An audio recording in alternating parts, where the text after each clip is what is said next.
നമസ്കാരം, ഞാൻ doctor Miriam Joseph, Indira Gandhi cooperative ഹോസ്പിറ്റലിൽ കൺസൾട്ടൻറ്റ് സൈക്യാട്രിസ്റ്റായി സേവനം അനുഷ്ഠിച്ചു പോരുന്നു.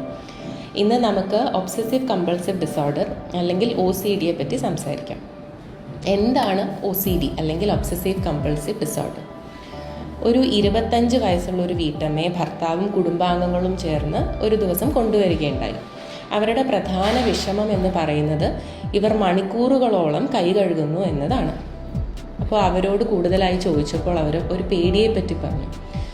അവരുടെ കൈ ക്ലീൻ ആകുന്നില്ല, അതുകൊണ്ട് വീണ്ടും വീണ്ടും ആവർത്തിച്ച് ക്ലീൻ ആകുന്നത് വരെ അവർ കഴുകിക്കൊണ്ടേയിരിക്കുന്നു. അവർ കൂടുതലായി വേറെ ചില കാര്യങ്ങളോട് പറഞ്ഞു. അവർക്ക് ഡോർ ഹാൻഡിലിൽ പിടിക്കാൻ പേടിയാണ്, താഴെ എന്തെങ്കിലും വസ്തു വീണ് കഴിഞ്ഞാൽ അത് എടുക്കാൻ പേടിയാണ്, വേസ്റ്റ് ബാസ്ക്കറ്റിൽ തൊടാൻ പേടിയാണ്. അതുപോലെ മറ്റുള്ളവർ യൂസ് ചെയ്ത ഒരു ബാത്റൂം ഉപയോഗിക്കുന്നത് അവർ ആവുന്നതത്ര ഒഴിവാക്കാറുമുണ്ട്. കൂടാതെ ഇവർ പല്ല് തേക്കുമ്പോൾ ഒരു അരമണിക്കൂറും കുളിക്കുമ്പോൾ മണിക്കൂറുകളോളം എടുക്കുന്നു. ഇതെല്ലാം ചെയ്ത് കഴിയുമ്പോഴത്തേക്ക് ഇവരാകെ ക്ഷീണിതയായി പോകുന്നു.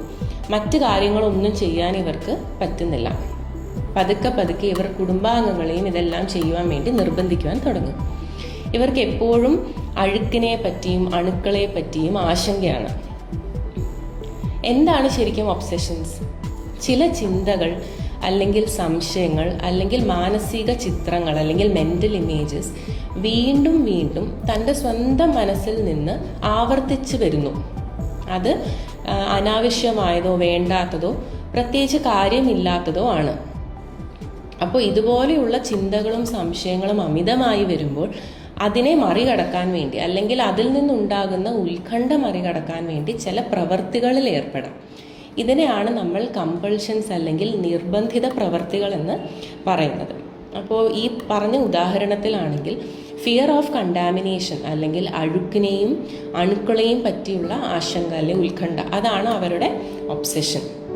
വീണ്ടും വീണ്ടും ആവർത്തിച്ച് കൈ കഴുകുന്നത് ആണ് അവരുടെ കമ്പൾസീവ് ബിഹേവിയർ. അപ്പോൾ ഇതുപോലെ പല രീതിയിലാവാം. ചില സംശയങ്ങൾ അമിതമായി ഉണ്ടാകാം.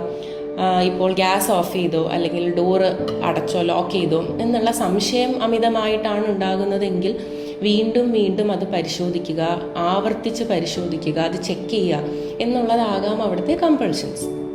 അതേപോലെ തന്നെ ചിലവരിൽ വീണ്ടും വീണ്ടും ക്രമീകരിച്ച് വെക്കുക അല്ലെങ്കിൽ റീഅറേഞ്ച് ചെയ്ത് വെക്കുക ആകാം ചിലരുടെ കമ്പൾഷൻസ്. അപ്പം ഒബ്സഷൻസും ഉണ്ട്, കമ്പൾഷൻസും ഉണ്ട്. പക്ഷെ ഇത് എപ്പോഴാണ് ഒരു ഡിസോർഡറായി മാറുന്നത്?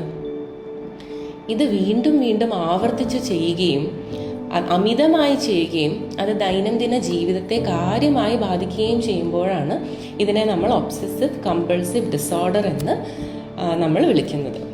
അപ്പം ഒബ്സസീവ് കമ്പൾസീവ് ഡിസോർഡർ ഒരു അപൂർവ രോഗമായിട്ടാണ് നമ്മൾ വിചാരിച്ച് വെച്ചിരിക്കുന്നത്. പക്ഷെ ഇത് കുട്ടികളിലും മുതിർന്നവരിലും ഒക്കെ ഉണ്ടായേക്കാം. പഠനങ്ങൾ കാണിക്കുന്നത് ഒരു 2 മുതൽ 3% ആളുകളിൽ വരെ ജീവിതത്തിൽ എപ്പോഴെങ്കിലും വന്നു പോകുന്ന ഒരു സാധാരണ രോഗാവസ്ഥയായിട്ടാണ്. പക്ഷെ ഇതിന് ട്രീറ്റ്മെൻറ്റ് എടുക്കുന്നവർ വളരെ ചുരുക്കമാണ്. Medicines, SSRI, tricyclic antidepressants പോലെയുള്ള മെഡിസിൻസും കോഗ്നിറ്റീവ് ബിഹേവിയർ തെറപ്പി പോലെയുള്ള തെറപ്പികളും അടങ്ങുന്ന ചികിത്സാ സഹായം ലഭ്യമാണ്. ചികിത്സ എടുക്കുന്നവരിൽ ഈ അസുഖത്തിൻ്റെ അല്ലെ രോഗാവസ്ഥയുടെ സിംറ്റംസിനും അതുമൂലം ഉണ്ടാകുന്ന ഉത്കണ്ഠയിലും മാറ്റം കാണാറുണ്ട്. Thank you.